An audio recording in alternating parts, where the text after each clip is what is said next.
A tale about respect, manners, and how IT fired more than 100 guests. A recent Karen story I read reminded me that last year I had an encounter of that sort which I didn't post about yet. For your entertainment, here it is. First, a little background info to set the scene. Our company HQ building has big conference rooms. Despite not being in the events or hosting business at all, we sometimes rent those out if we don't need them ourselves. Only B2B. We only offer little service, but that makes for a fair rate, all usually easygoing, not much work, and earns a few extra bucks. The day this story took place was one such time. A company that had rented our conference rooms before had booked them again, but this time for a completely different occasion, hence other guests in our house. Regarding technical equipment and support, the rules were simple. We as the host provide you with one high-quality projector per room, one HDMI cable, one audio cable if you want to use the room's speaker system, and one Wi-Fi voucher for each of the devices people need to present from. Everything other than that is your own business as a guest. Last year's autumn, when this happened, both the IT team and our facility department, not sure if that's the correct term, not a native speaker, the department who janitors, catering staff etc. belong to, were very short on staff thanks to a bad stomach flu going around. Preparing the conference rooms for renters hasn't been of my duties for years anymore, but due to the staff situation and still knowing how to do it, I helped out. Usually our main janitor prepares the room layout and our internal catering woman stays on standby for the guests, but both were sick. The only option to fill in their positions on short notice was to borrow Lucy, an apprentice from another department. She was fresh from school, had only started her apprenticeship a few weeks ago and didn't mind doing something completely different for a day. Naturally, she needed instructing and some help with her newly assigned duties. It took longer than usual, but together we made sure everything is perfectly prepared in time for our guests. Prior to their arrival, I had briefed her to call me personally if the guests require any IT help before I had to leave. Since I passed the conference area on the way through the building a little later on, I checked on Lucy and the guests. Quite a few had already arrived, but everything so far was good. Projector and sound worked, she felt comfortable to handle the job, everything fine. Half an hour passes by, then I receive a first call from Lucy. The guests wanted to know where they could get Wi-Fi vouchers. Dang, my bad, forgot to tell her. I sent her to the front desk to fetch one per device the guests need for their presentations. 10 more minutes pass. Suddenly another call. Lucy, sounding strangely nervous, could you please come down? The guests need help with the Wi-Fi. Since I'd never interacted with her before today, I couldn't quite place if the tone of her voice indicated a problem, or if she was just a little insecure and stressed now. Something felt off, though. Me, sure, don't worry. I'll be there in a few minutes. Just gotta finish something real quick. Upon entering the hallway to the conference rooms, I could already hear an irritated woman's voice heavily berating somebody. Not a good sign.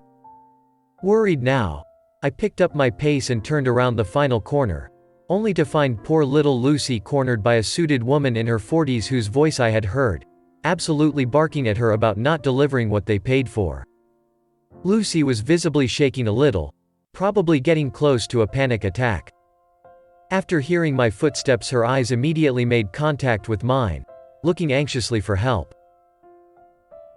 Me, sharply, excuse me. Woman, what? Now who the F*** are you? Me, I'm from IT and here to help you with the Wi-Fi issue Lucy has contacted me about. What can I do for you?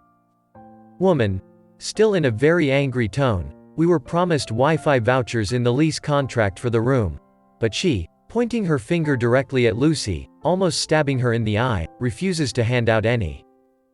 Lucy, seemingly at the verge of tears now, but I gave you one for your laptop, your tablet and your guest speaker's laptop. Woman, shouting down on Lucy again, and what about the others? We have over 100 people here and everyone needs Wi-Fi. You stupid worthless asterisk asterisk asterisk asterisk. Those words really hurt and this new, unexpected toxic situation became too much to bear. Tears welled up in Lucy's eyes.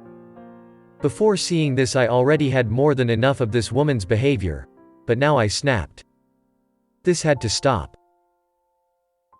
Me, hey, stop. Calm down. Keep those insults to yourself, where are your manners? Back off of her, she's just doing her job and following policy. Woman, turning to me, cocky look on her face and maximum disdain in her voice. Who do you think you are?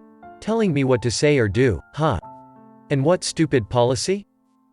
We were promised Wi-Fi, and that's what we're getting from you. Me, the contract clearly states the IT policy for external guests, which...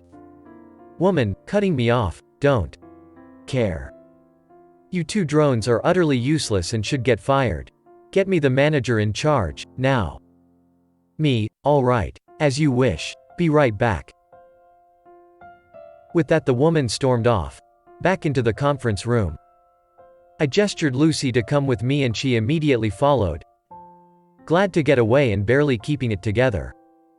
We made our way around the corner, back to the elevators, when I stopped and put my hand on one of Lucy's shoulders, getting her to look up at me. Me, I'm so sorry you were treated like that. Are you okay? Lucy nodded and took a deep breath, slowly regaining her composure. Me, continuing walking with her. Listen, you don't have to accept this sort of behavior, neither as an apprentice nor as anyone else. Feel free to simply walk away next time and report to a manager. Lucy, okay, I will. Me, don't let those hurtful words get to you. Forget everything she said. You were doing a great job. Really, I mean it, and I'm very proud of you standing your ground. We reached the elevators and entered one. I pushed the button to the executive floor. Lucy, where are we going now? Me, my office. At least, I will. You go fetch a cup of hot chocolate or whatever you like from the machine next to the elevators, it's free. Have a seat on the sofa then. I'll be back in a few minutes. Lucy looked confused, but complied. Meanwhile I went through the adjacent hallway door, and into my office. Since I knew in advance I'd help get the conference room ready due to filling in for the missing sysadmin in my team, but had an important meeting in the afternoon, I had changed from my slacks into jeans, which I keep in my wardrobe for such occasions, earlier and left my suit jacket and tie by my desk. Now I reverted those changes, made a few quick phone calls and returned to Lucy all dressed up. Her eyes grew wide. Lucy, this question might sound stupid now. Sorry, but, who are you exactly? Me, smiling, I do work in IT, but I am the CIO. Since so many of my people are sick right now I'm filling in for them. That's why I helped you set up the room instead of Ben, who'd usually do this. And now, since that lovely woman down there asked for management attention, we'll teach her a lesson in respect. Follow me. With that we made our way down to the conference rooms again. Me, mockingly straightening my tie and suit jacket. Lucy, would you please be so kind to inform our guest that the manager in charge is here now? She grinned and did as requested. Immediately I could hear a faint, finally, everything takes too damn long around here, before the woman hurried through the door towards me. When she recognized me, she froze in her tracks. Me, good morning. My name is, I'm the CIO of and therefore the manager in charge regarding your issue, who you demanded to speak. Calmly I walked towards her, reached into my jacket and gave her my business card. The woman took it, but not being able to throw anybody under the bus apparently left her without a plan and speechless. Me, now that I got your attention, I have 3 things to tell you. 1. You stated that you were promised Wi-Fi, and that you want to get what you pay for. You signed a contract stating that you get Wi-Fi access for every device needed for your presentations, which we delivered. We neither can nor will provide access for all attendees of your event. Our network, our rules. Period. 2. Your condescending, rude tone is bad enough in itself, but verbally abusing and intimidating employees, especially a minor like in this case, absolutely won't be tolerated around here. I expect a sincere apology of yours to Lucy and myself. She slowly found the ability to speak again. Woman: okay. I apologize, that was not very professional of me. But me, interrupting her, that's a massive understatement and doesn't sound terribly sincere to me.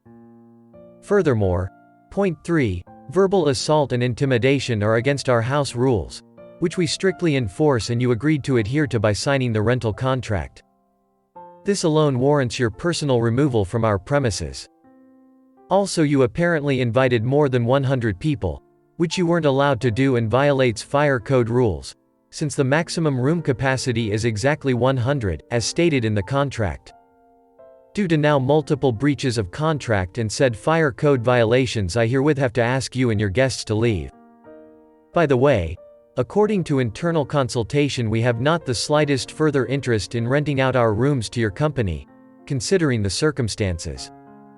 Please gather your people, personal belongings and then leave our premises. Long story short, from here on, she of course threw a massive hissy fit, questioned my authority some more and needed to be guided out by security. The other people from her company were confused and understandably not amused, but cooperated in a civil manner.